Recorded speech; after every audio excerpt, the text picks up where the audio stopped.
m'appelle Lucas Lepage et je suis photographe d'aventure, guide de traîneau à chien en Scandinavie. Parfois je suis marin, je touche un peu à tout. J'ai toujours voyagé. J'ai commencé en étant petit, hein, c'est une histoire de famille je pense. Dès que j'ai pu partir tout seul, dès que j'ai eu 18 ans, que j'ai pu avoir un passeport, j'ai commencé à voyager. Et à 23 ans, je suis parti faire le tour du monde. Ça a duré 5 ans et je suis pas vraiment rentré. Tous mes voyages, j'aime attendre dans mon sac à dos ou même des nuits à la belle étoile. J'aime ça être tout seul ou avec des amis au milieu de la nature. J'ai fait beaucoup de photos. C'était un de mes projets, de photographier tous mes bivouacs dans les lieux les plus beaux que j'ai la chance de pouvoir visiter. J'ai fait un livre là-dessus, j'ai fait une expo photo. J'invite les gens à venir s'émerveiller en fait devant ces beaux paysages. J'écris beaucoup de réflexions aussi sur la relation entre l'homme et la nature. C'est une invitation aux gens à aller dehors, passer une nuit à la belle étoile.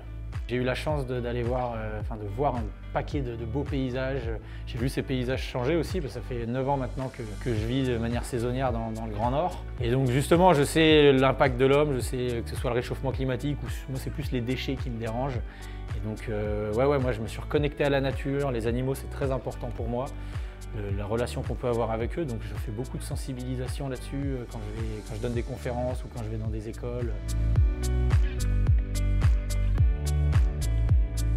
C'est quelque chose que je ferai toute ma vie, les photos de bivouac. Alors je ne referai pas un livre dans 2 ans, je le ferai peut-être dans 10 ans ou dans 20 ans. Par contre, mon expo photo, grâce à laquelle je suis aujourd'hui au Festival des écrans de l'aventure, elle, je peux continuer de l'alimenter avec des nouvelles photos que je continue de prendre en fait pendant mes voyages. Il y a 2 mois, j'étais en train de me dire ça y est, c'est la fin des voyages, va t'installer en Norvège avec ton attelage de chiens pour faire des expéditions. Et puis là, je retourne dans des festivals de voyage, je croise plein de voyageurs. Ça me donne envie de repartir faire le tour du monde dans l'autre sens. La planète est grande, c'est un très grand terrain de jeu et il y a quand même une multitude de très beaux paysages, de la faune, la flore, tout ça. C'est d'une richesse assez incroyable pour s'émerveiller.